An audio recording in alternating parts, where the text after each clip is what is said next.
I am Babla Jonathan, and this is the 6 p.m. primetime newscast on Equinoxe television, live from our headquarters in Cameroon's economic capital, Douala. In our top stories in this edition of the news, hundreds of Cameroonians take to the streets demanding that the President of the Republic, Paul Biya, should step down and that his government should give way to a new class of political leaders who will take the country out of the troubled waters in which it finds itself today. They were protesting on the streets of Douala and in the west region and some other parts of the country. One person was shot dead today and another wounded by alleged separatist fighters in Tiko, southwest region of the Republic of Cameroon, and the town of Bamenda and other parts of the northwest region of the country are under the yoke of ghost town imposed by pro-independence fighters within the context of the 4-year deepening socio-political and security tensions.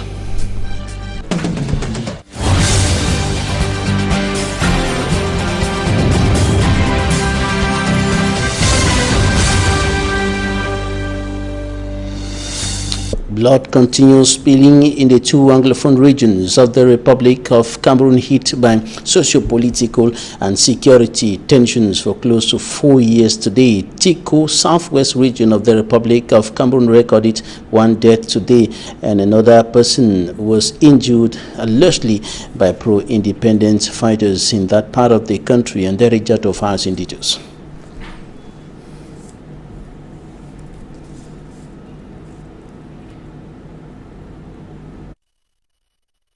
6 a.m.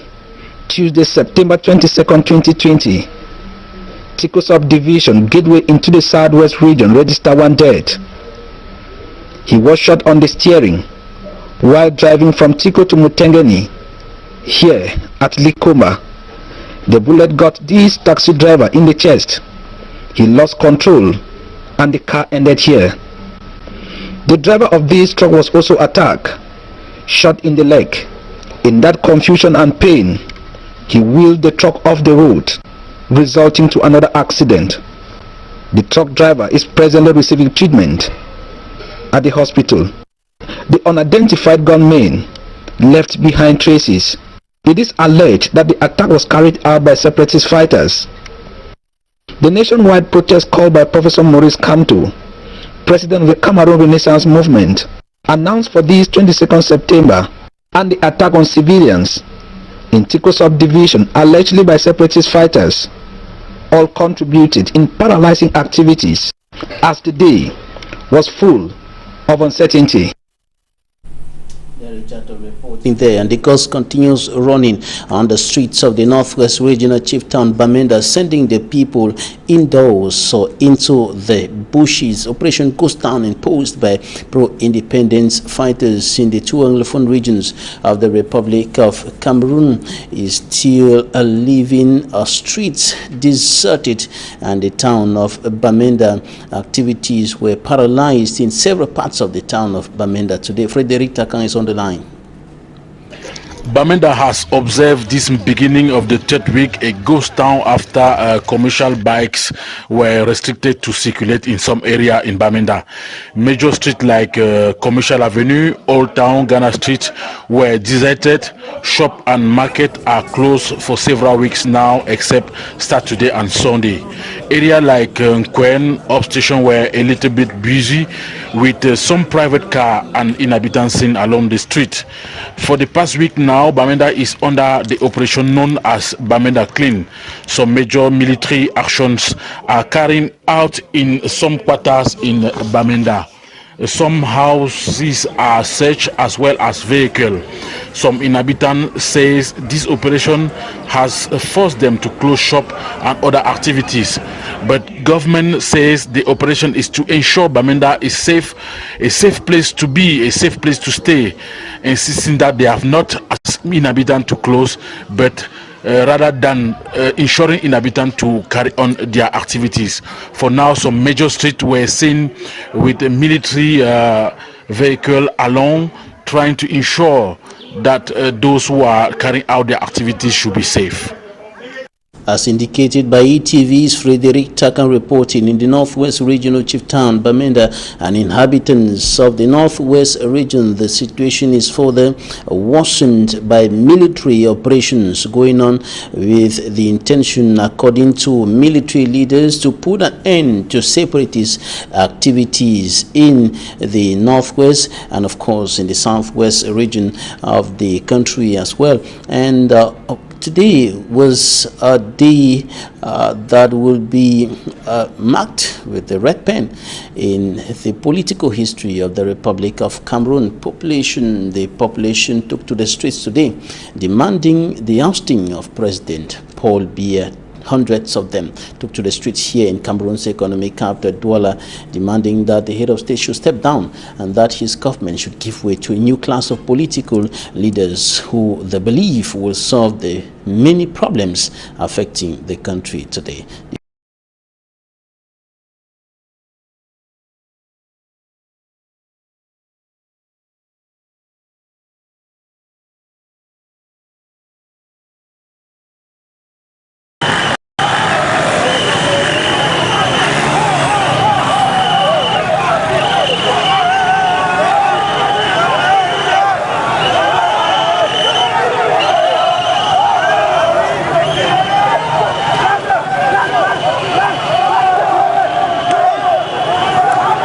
Here, they were repressively confronted later by gendarmes and police officers.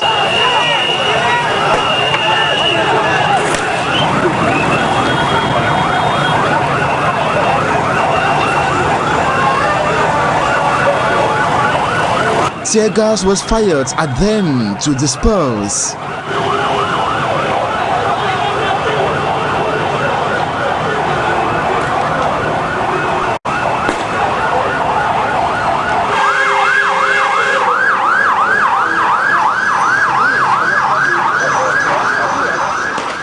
In Mabanda, Bonaberi, Douala 4 subdivision, over 20 protesters were arrested after brutality.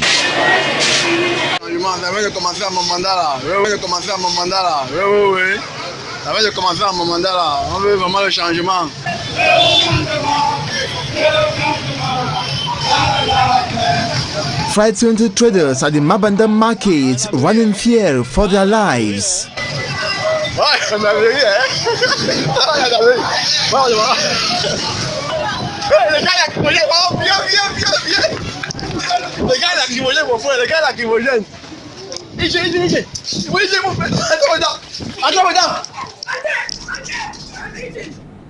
The protests orchestrated by some opposition political parties, including the Cameroon Renaissance Movement, CRM political party, and the Popular Action Party, brought activities to a near halt in several parts of the town of Douala.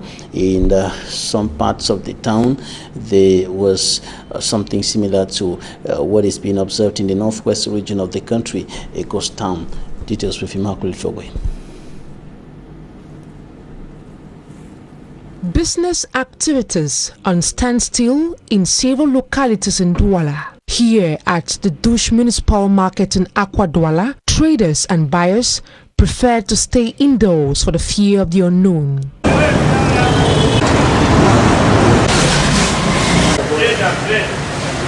A similar scenario is witnessed in Dokoti in the Douala 3 subdivision.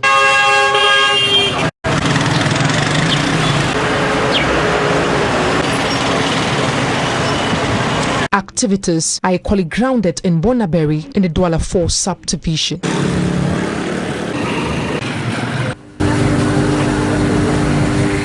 The Douala Central Market, which used to be full to capacity, now counts just a handful of traders and buyers as activities have been partially paralyzed. You can see the area is empty. A lot of people are scared to leave their houses because of the problem the country is facing. We are not feeling at ease in our own country. Even though we decided to come to the market, we are still scared because anything can happen. The protest action carried out by members of the Kamer Renaissance Movement political party which provoked the deployment of security agents on major road junctions in Douala, provoked an atmosphere of fear, forcing several residents to remain indoors. And some business persons around the Douala Central Market attributed the destruction of their business sites by elements of the Douala City Council to the protest, the anti-government protest organized by some opposition political parties. They think that it was not right for the city council to destroy the business sites over what they consider as a violation of their rights, and of course they were expressing the anger and frustration after their business sites were demolished by agents of the Douala City Council. It should be noted that the Douala City Council has been carrying out this kind of operation for some time now to get the city rid of urban disorder. Take a listen to one of the Douala City dwellers who spoke to Equinoxe Television.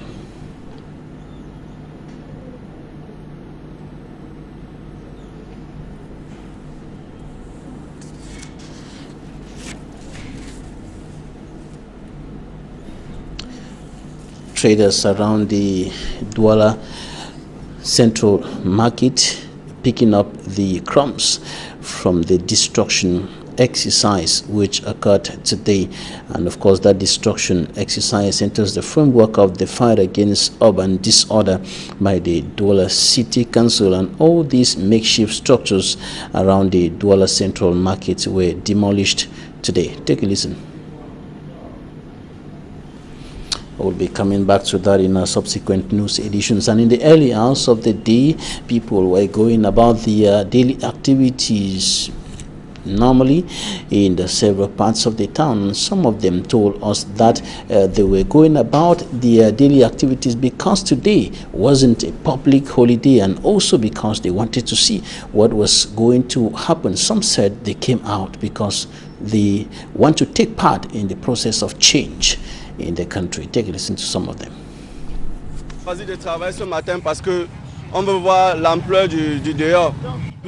We choose to work because we want to see what is happening.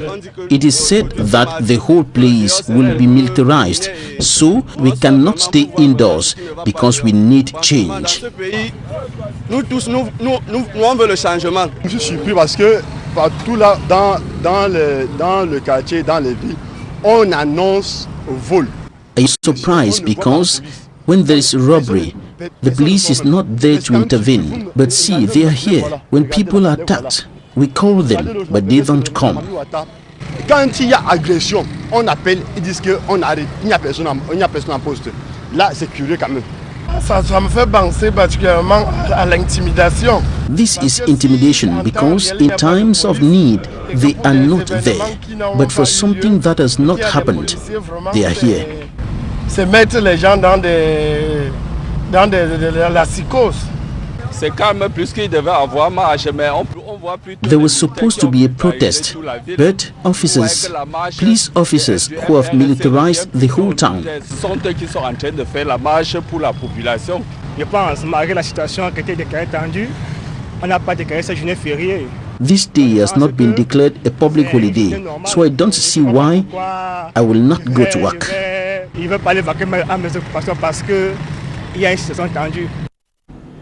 Contrary to what happened here in Cameroon's economic capital, Douala, where security and defense forces used tear gas to disperse the protesters, it was rather a peaceful protest. In some parts of the west region of the country, the population, some inhabitants of the Upper Kamer and Upper Plateau divisions came out in their numbers to express their disappointment with the current administration in Cameroon. For me, I'm Sonsanda. The streets of Baham in the Upper Plateau Division, West region of Cameroon, were not left out of the nationwide peaceful protest demonstration in Cameroon. Chanting liberation chants with the green, red and yellow flag. displaying placards and moving from one end of the town to the other. The protesters say democracy is here. In Bafang, chief town of the Upper Camp division of the same region, a crowd of protesters is seen face to face with elements of the forces of law and order. In a non-violent argument with police and gendarmerie elements, the protesters could be heard repeating the phrase, "We are Cameroonians and we have our rights. Democracy is not war." Unlike in other parts of Cameroon, the West region recorded no violent scene of the September 22, 2020 nationwide protest demonstration. All right, that was a report there on what happened in some parts of the west region of the country with regards to the protests organized today by some opposition politicians in the Republic of Cameroon. Now we remain in the west region of the country, but we'll take you to the noon division, and there for me, Armstrong Sander shows us a project that has been abandoned, a rice production project. His report. The entire Nguda plain underlying the Mount Bapit in the Fumbot and Kutaba subdivisions of the Noon division of the West region of Cameroon will not be able to have its rice this year, according to local farmers. They say the machine which they used in developing cultivable plot got bad over the year and has been abandoned by management. Several requests for repair were filed without success to the divisional delegation of agriculture for the Noon division in Fumban, another to the regional delegation in Bafusam, chief town of the West region, as well as to the Ministry of Agriculture and Rural Development in Yaoundé, Cameroon. Accused of poor management, the local farmers say the director of the Mount Bapit project is not only aware that the machine is down, but has been reminded several times in his capacity as the director of the Bapit Plain project. The breakdown in the machine has not only halted rice cultivation at the Bapit Plain from Gudop to Baigom, but has also rendered thousands of young people jobless, provoking rural exodus according to the local population. The 3,000 hectares rice cultivation project was created in 1984 by La Société Camerounaise SEDA. The structure has migrated from Minagri to become PDRM today under the Ministry of Agriculture and Rural Development.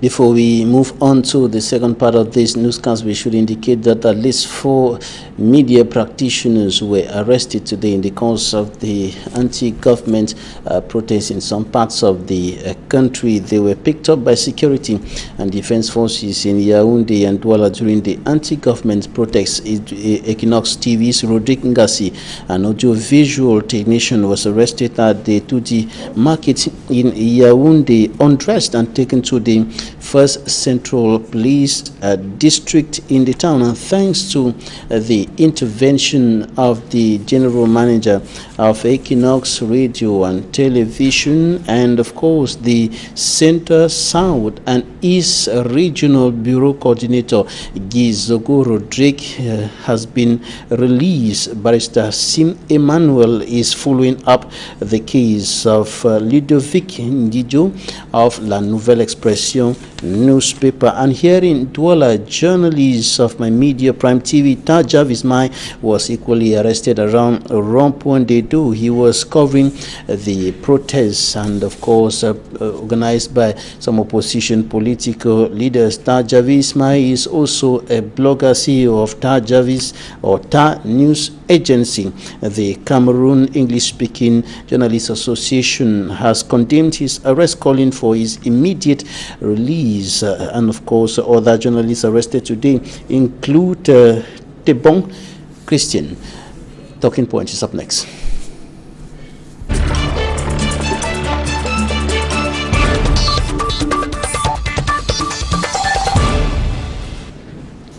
Thank you for staying with us in Talking Points. Today we are receiving a peace crusader. He has been working and striving for peace within the Cameroonian society, and he is joining us today. You're welcome. Thank you very much, sir. Ategi Samuel, you're a peace crusader, and you recently received a prize from the Presbyterian Church in Cameroon for your efforts in line with restoring peace and consolidating peace in the country. Yes, you're right. For the past years, I've been moving on with the peace crusade in different localities in the Northwest region especially, and also the Southwest region. Then I've been able to go to the Federal Republic of Nigeria about 4 times to visit the Cameroonian refugees that are there. So that's what we've been doing throughout these past years of the Anglophone crisis. All right. Let me ask you, you are a young person, I think you're 26 years old. What is your driving force? What is motivating you to fight for peace in Cameroon? Yes, we all understand that each time the country is not in unity, each time there is a crisis, youth suffer the most. And during this crisis, as young persons, we have suffered the most. We've been radicalized by the non-state armed groups and both the Cameroon security forces. So I thought that since young people are most vulnerable to during all types of crisis, I should come up and see how we can help young people to stay out of any form of violence that may jeopardize their future. That's what gives me the push. Then as I am growing up, I know that I have 2 hands. One of the hand is to help myself and the other is to stretch to another person. So we love the young persons, and since we see young persons have been dying because of violence, extremism and all of that, I think that if I come as a young person and educate my peers, they will be able to shun away from these risky behaviors, which they will not lose their lives again. All right, before we go further to talk about peace, many of the young people which you're talking about were on the streets today here in Douala and in some parts of the West region, the Kam and Upper Plateau divisions, protesting and asking that the President of the Republic should step down, the President regime should give way to a new class of political leaders who will restore peace in the country, who will solve the many problems affecting the country. As a peace crusader, what's your take on that move by young people? Okay, thank you very much. I think as a peace crusader and someone as a humanitarian actor, I will say we condemn violent communication. I stand for non-violent communication in all its forms. So I think that there is a better way to address issues like this. I stand for impartiality and I'm independent. So I think that young persons or those who are seeking for a new presidency, they should channel it to the right quarters and see how we can see how we cannot communicate violently, to see how this transition can come into a peaceful agreement. So I believe that there are other ways to pass across these informations than moving on the streets. There are other ways to send across a message to obtain the required or needed change than taking to the streets. Yes. And of course, some of the young people will say that their voices are not being heard. They have been speaking, they have been channeling issues to the right quarters, as you said, but their voices seem not to be heard. And that is why they think that the only option is to take to the streets. Well, I will say that is very true. Young persons in Cameroon have not been given the opportunity to sit where decision makers are. We have always been sidelined as young persons, and we make up almost 60 or 65% of the total population of Cameroon. But I think that the government should also give us the opportunity to see how we can channel our own worries peacefully in order for this country to change, because we young persons, we are the ones that we are going to take over the country in some point in time. But if we are not well trained, if a particular person stays in power for that long, young persons will be discouraged. The truth is that so many young persons have grown and they had dreams to become presidents and to become ministers and all of that, but since they don't give us a voice, we think that we are sidelined and we make up the total population. So if those elder people are still there till now, and if they don't give us the opportunity, when they are not there, who are going to take on the baton of command? So they should always give us the opportunity to also include us in decision making in all its forms. Right. If I got you rightly, that can be done without violence. Yes, it can no be done destruction, without destruction. No hate speech, for example, because in some of the statements released here and there by the protesters, there is hate speech and kind of what you qualified as violent communication. Yes, I have been in the Northwest region for all this while, and I know what we are going through, and also I know the kind of struggles the young persons are going through. So I am saying we should not engage into risky activities, because if you use hate speech and you're being arrested or you are being shot, you are you just for once, and if you are being shot, there is nobody to take up the command as we are vying for the position. So I am standing as a non-violent communication for us to shun away from hate speech in all its forms. That's what we stand as humanitarian actors. All right, let's talk about peace now. What are young people in Cameroon today expected to do to restore peace where there is no peace and to consolidate peace where there is? Okay, I think that the first things that the young persons are supposed to do is when they give us the opportunity for our voices to be heard. Once they give us that opportunity, young people are very versatile. We have that energy in us. We have our own dreams, so many of those dreams, but we see that since we are not given this opportunity, that is why we take up arms. But I am calling on the young persons to be calm, and let's continue to hope that one day things will be different, and let's continue to study and also carry out research on how we can peacefully grow as young persons and engage ourselves into the community in which we live in. You said that you went to Nigeria, probably under the umbrella of your organization, Mandela Voluntary Foundation, to see the persons who are now refugees, Cameroonians who are now refugees in neighboring Nigeria. What did you see?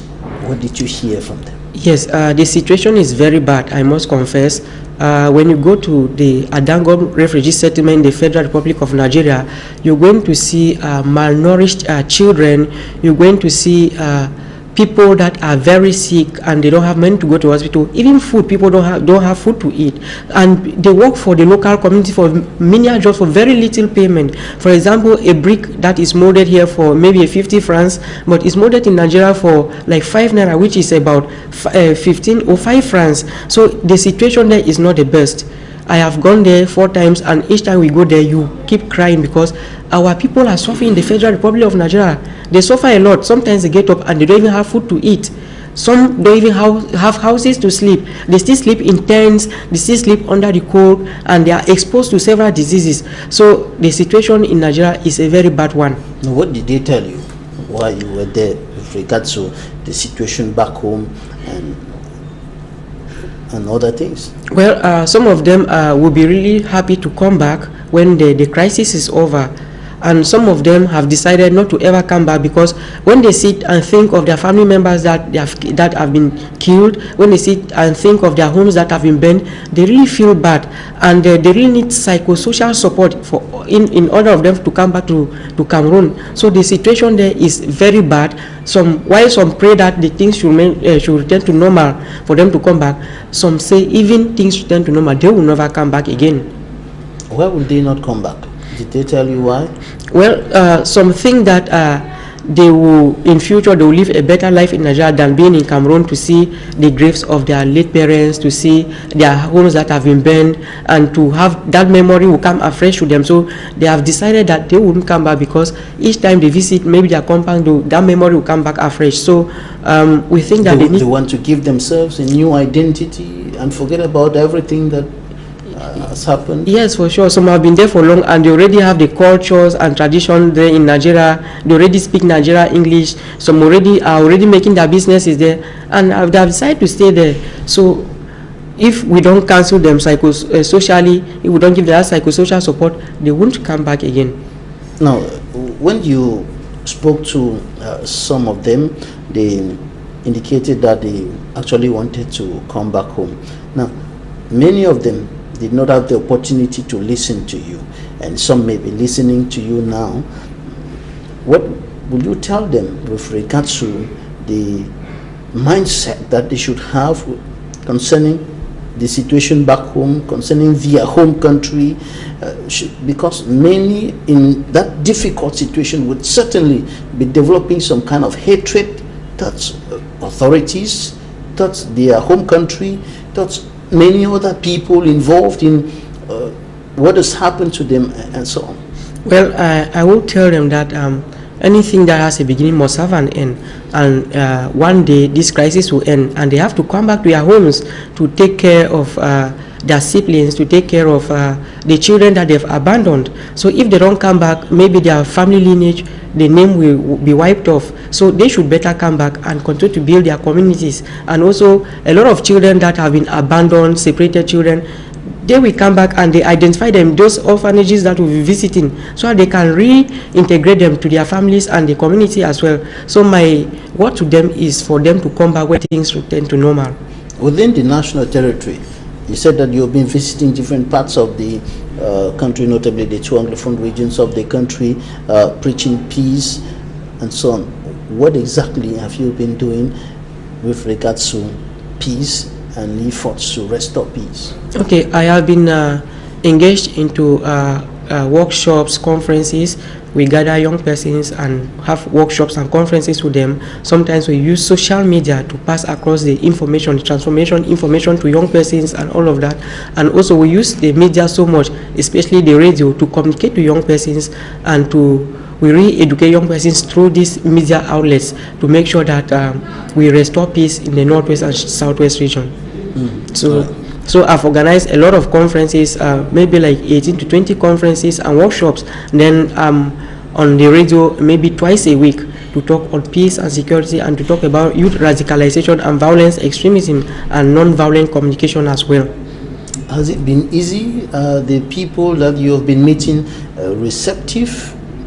Well, a lot of them are very, very receptive, I must say, but some of them are, as they have been radicalized and they have lost maybe a family member or a piece of land or their house, sometimes they don't want to give you the listening ear, because they feel like if I give you the ear, will my father that died, my mother, my brother, will he come back to life? But we tell them that no, even though they are not alive, but you don't want to join them to die too. So give us a listening ear so that we can together build ourselves and the communities in which we live in. All right. And how far do you intend to go with that? What are some of the challenges that you're facing in carrying this message of peace to the people? Yes, like as a humanitarian actor, we pass a lot of situations, maybe challenges, because sometimes you go to a community, you don't have access to that community. Sometimes you are hungry. Sometimes you meet people where they don't even have food like yourself. Sometimes you meet cops as you're going along the way. So it's a very difficult situation, especially as a young person, which maybe our organization is self-funded. We don't have some international organizations that they sponsor us. So sometimes it is really challenging to go and preach peace in the hinterlands, because we always go to the grassroots, but sometimes it's really difficult because of lack of finances as well. Have you gone close to some administrative authorities? The President of the Republic said he is a man of peace. He's a peace crusader like you and other authorities. Have you gone close to some of them to seek for help so that you can better carry on this peace mission? No, I haven't gone there. As I earlier said, that as humanitarians we have our core principle, and one of the principles is neutrality.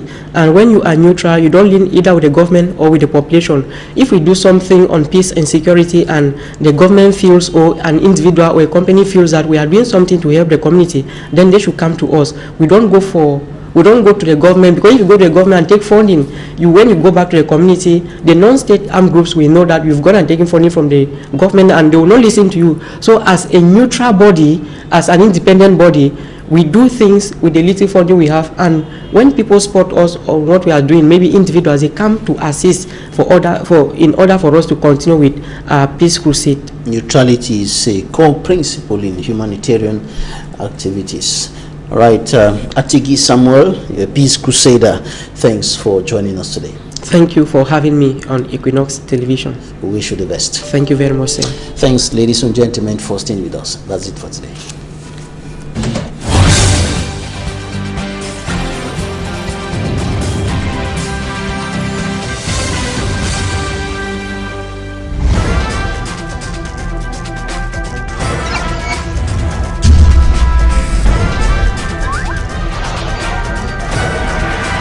Equinoxe Télévision, au-delà des